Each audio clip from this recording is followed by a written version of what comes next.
आज अपन सोल्व करेंगे electrical cable and soldering के क्वेश्चन पेपर का सॉल्यूशन देखेंगे भाई। पहला क्वेश्चन था, इसमें टोटल क्वेश्चन थे 26 और मार्क्स थे 52। मैक्सिमम नंबर कितने थे भाई? 52 नंबर, 52। तो पहला क्वेश्चन देखते हैं। ACSR तार की फुल फॉर्म क्या होती है? तो इसमें दो ही ऑप्शन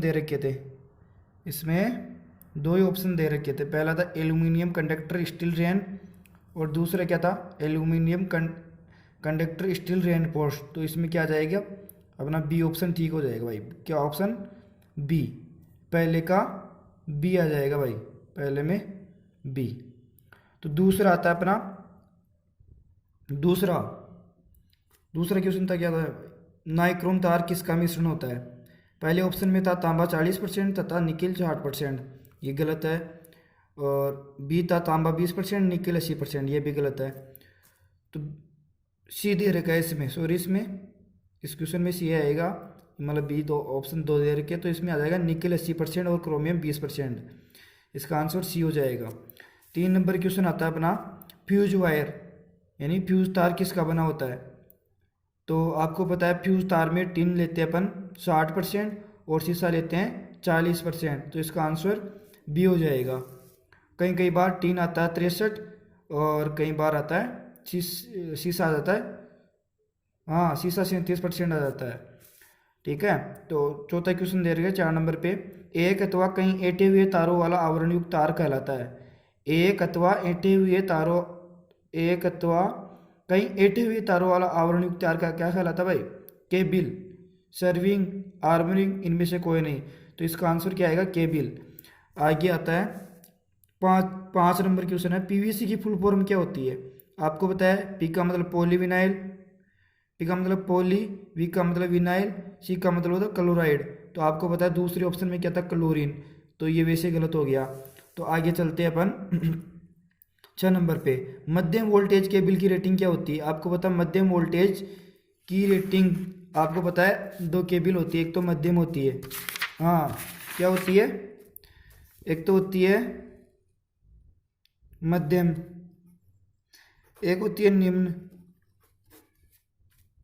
और एक होती है मध्यम और एक होती है उच्च, हाँ उच्च। एक होती है अति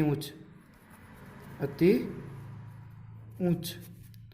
तो आपको पता होना चाहिए, निम्न की होती है वो 250 वोल्टेज के लिए होती है, मध्यम होती है वो 650 वोल्ट के लिए, हाँ 650 वोल्टेज के लिए, और ऊंच होती है वो 22 किलो वोल्ट के लिए, और अति ऊंच होती है 22 किलो वोल्ट से अप होती है, यानी कि 22 किलो वोल्ट से अधिक। तो इसमें क्वेश्चन में क्या था भाई अपना मध्यम वोल्टेज की केबल की रेटिंग क्या होती है? मध्यम वोल्टेज 650 वोल्ट की। 7 नंबर पे क्वेश्चन था, उच्च वोल्टेज केबल की रेटिंग होती है, आपको पता है उच्च वोल्टेज केबल तो 2200 किलो वोल्ट से तो अधिक होगी नहीं, वो तो अति ऊंच हो जाती है। तो इसमें क्या आएगा ऑप्शन में ए, 22 kilo volt ampere, sorry 22 kilo volt. ठीक है। इसको वोल्ट में चेंज करेंगे तो कितना हो जाएगा भाई? 1000 से मल्टीप्लाई हो जाएगा 22। ओके।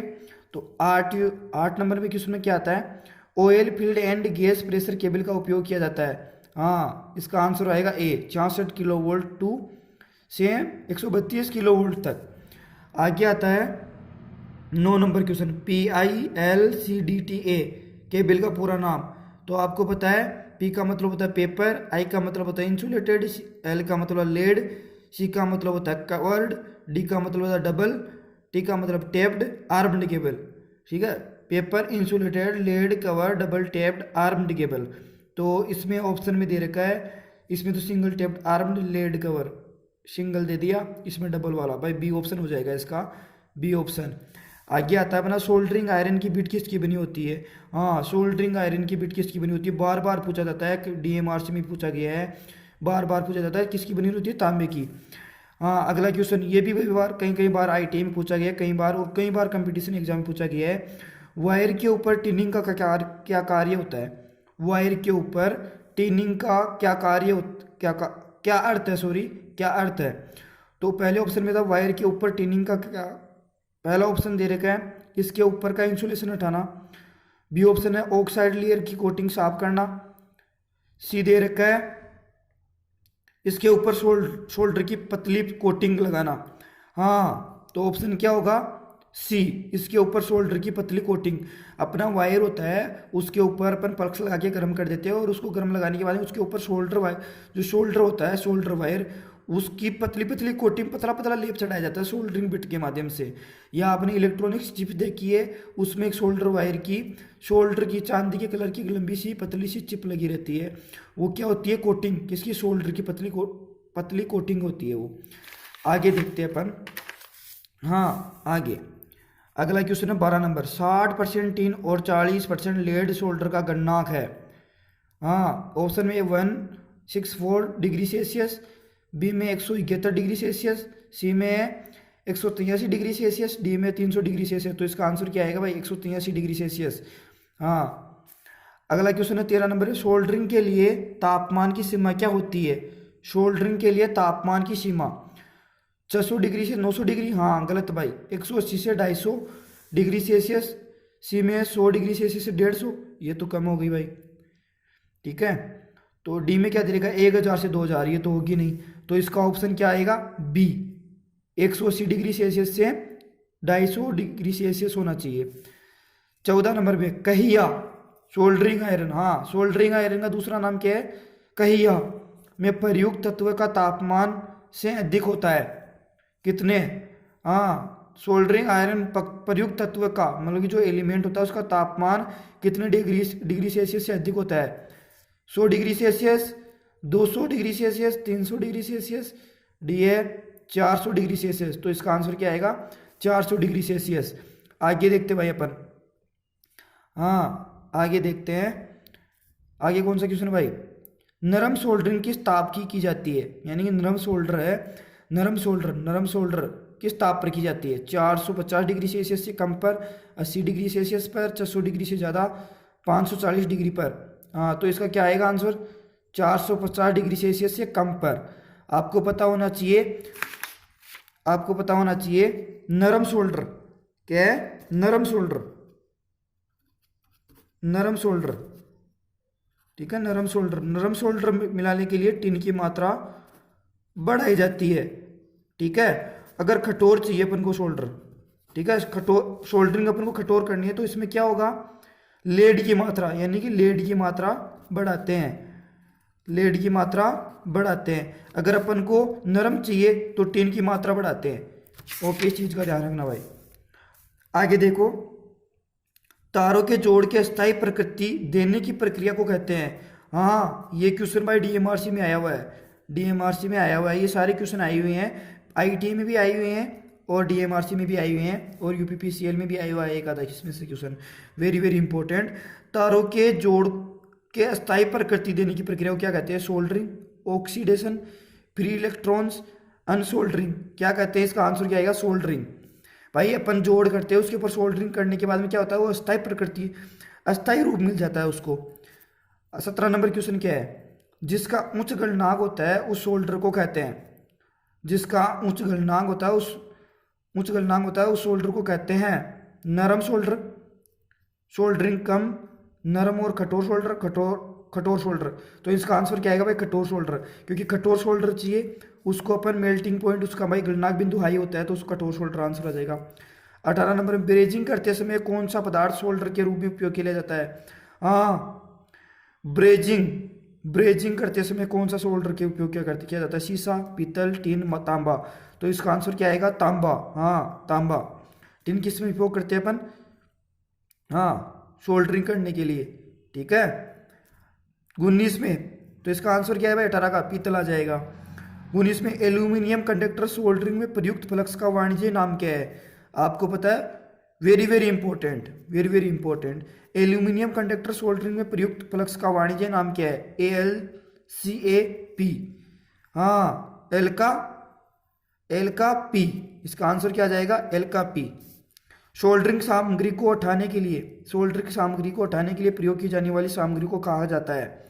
हाँ सोल्डरिंग कर दी और सोल्डरिंग को अपन को हटाना है तो उसको क्या कहते हैं, हाँ भाई उसको क्या कहते हैं, डिसोल्विक हाँ, उस विधि को क्या कहते हैं? डिसोल्विंग। आगे आता है सोल्डरिंग करते समय प्रयोग की जाने वाली तीसरी धातु को कहते हैं। हाँ, इसका आंसर क्या आएगा? फिलर धातु।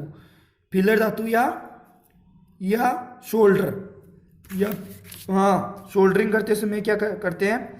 जो अपन मान लो सोल्डरिंग कैसे कहते हैं? दो भिन्न भिन्न धातुओं के जोड़ को जोड़ना, तारों को जोड़ना क्या कहलाता है? सोल्डरिंग। तो तीसरे धातु के माध्यम से जोड़ा जाता है भाई इसमें, ठीक है। दो भिन्न भिन्न धातु की धातुएं हैं, उनको किसी तीसरी धातु के माध्यम से उसको जोड़ा जाए तो क्या कहलाती है? तीसरी धातु यहाँ क्या कहलाती है भाई? हाँ, तीसरी धातु क्या कहलाती है यहाँ पे? फिलर धातु। क्या कहलाती है? फिलर मेटल कहलाती है, फिलर। हाँ, फिलर को अपन दूसरा नाम क्या बोलते हैं? Shoulder wire. जो आपका चांदी जैसा जिसमें टिन व लेड मिला रहता है, उसी को फिलर बोला गया है यहाँ पे, ठीक है। तो इसका आंसर क्या जाए? फिलर धातु। अगला क्वेश्चन देखो 22 नंबर। जोड़ पर पिघलाए गए शोल्डर के भाव में सुगमता प्रदान करता है। हाँ, क्या करता है? अपने जोड़ पर पिघलाए गए शोल्डर के भाव में सुगमता प्रदान करता है। 22 नंबर क्वेश्चन। इसका आंसर क्या आएगा? ए, फ्लक्स, ठीक है। फ्लक्स का क्या काम होता है? अपन शोल्डरिंग बिट गर्म करते हैं, जॉइंट को गर्म करते हैं और उसके ऊपर फ्लक्स लगाते हैं। तो फ्लक्स क्या करता है? एक तो जॉइंट को साफ करता है, दूसरा ऑक्सीकरण होने से रोकता है, दूसरा अपन जो शोल्डर करते हैं उसको एक समान रूप से फैलाने का काम करता है भाई, ठीक है। तो इसका आंसर आ जाएगा ए। तो 23 नंबर क्या है क्वेश्चन? फ्लक्स कितने प्रकार के होते हैं? आपको पता है कोरोसिव फ्लक्स और नॉन कोरोसिव दो प्रकार का होता है। तो इसका आंसर क्या आ जाएगा? सी, ए व बी दोनों। आपको पता है कोरोसिव फ्लक्स क्या होता है? कोरोसिव फ्लक्स जिसमें क्षार व अम्ल की मात्रा उपस्थित होती है वो कोरोसिव फ्लक्स कहलाता है। और नॉन कोरोसिव क्या कहलाता है? नॉन कोरोसिव फ्लक्स, हाँ भाई, अपन क्या बता रहा था भाई? फ्लक्स कितने प्रकार के होते हैं? कोरोसिव फ्लक्स और नॉन कोरोसिव। आपको पता है कोरोसिव फ्लक्स में क्या होता है? क्षार व अम्ल की मात्रा उपस्थित होती है, कोरोसिव फ्लक्स कहलाता है। नॉन कोरोसिव फ्लक्स क्या होता है? उसमें क्षार व अम्ल की मात्रा उपस्थित नहीं होती, वो नॉन कोरोसिव फ्लक्स कहलाता है। तो फ्लक्स दो प्रकार के होते हैं, ठीक है। और फ्लक्स अलग अलग धातु के लिए अलग अलग प्रयोग करते हैं सोल्डरिंग करते समय, ठीक है। तो आगे क्वेश्चन आता है, इसका आंसर हो गया ए व बी दोनों। जो इसमें आता है सोल्डरिंग आयरन में शोल्डर कितने वाट क्षमता तक बनाई जाती है? सोल्डरिंग आयरन में शोल्डरिंग कितने वाट क्षमता तक बनाई जाती है? तो इसका आंसर क्या आएगा? 65 टू 125 वाट, यानी कि 65 से 125 वाट क्षमता तक की शोल्डरिंग आयरन बनाई जाती है भाई, ठीक है। आगे आता है अपनी 25 नंबर क्वेश्चन। केबिल में इंसुलेशन की मोटाई निर्भर करती है। हाँ, वेरी वेरी इंपॉर्टेंट। केबिल में इंसुलेशन की मोटाई निर्भर की जाती है भाई। जो अपनी केबिल होती है उसकी इंसुलेशन की मोटाई किस पर निर्भर करती है? उसकी इंसुलेशन की मोटाई निर्भर करती है, यानी कि अपना ये क्या है? ये अपना क्या है? हाँ भाई, पेन ही नहीं चल रहा, एक मिनट। हाँ भाई, ये क्या है अपना? ये क्या है अपना? एक केबिल है। क्या है? केबिल। और इसमें ये चालक है। तो इसमें इंसुलेशन की मोटाई है वो वोल्टेज के ऊपर डिपेंड करती है। किसके ऊपर? वोल्टेज के ऊपर डिपेंड करती है, वोल्टेज के ऊपर। और जो इसकी करंट की मात्रा है, हाँ अगला ही क्वेश्चन है इसका भाई, जो करंट की मात्रा है, यानी कि जो इसकी कोर है वो किसके ऊपर डिपेंड करती है? करंट के ऊपर भाई। इस जो केबल है इसमें जो कोर है, कंडक्टर्स है तांबे का या एल्यूमिनियम, इसकी मोटाई किस पे डिपेंड करती है? करंट पे। हाँ, वेरी वेरी इंपॉर्टेंट। किसके ऊपर डिपेंड करती है? करंट के ऊपर। तो 25 का केबल में इंसुलेशन की मोटाई निर्भर करती है, इसमें वोल्टेज हो जाएगा। और केबल में कोर की मोटाई निर्भर करती है, केबल में कोर की मोटाई करंट के ऊपर। हाँ भाई, करंट के ऊपर, ठीक है भाई।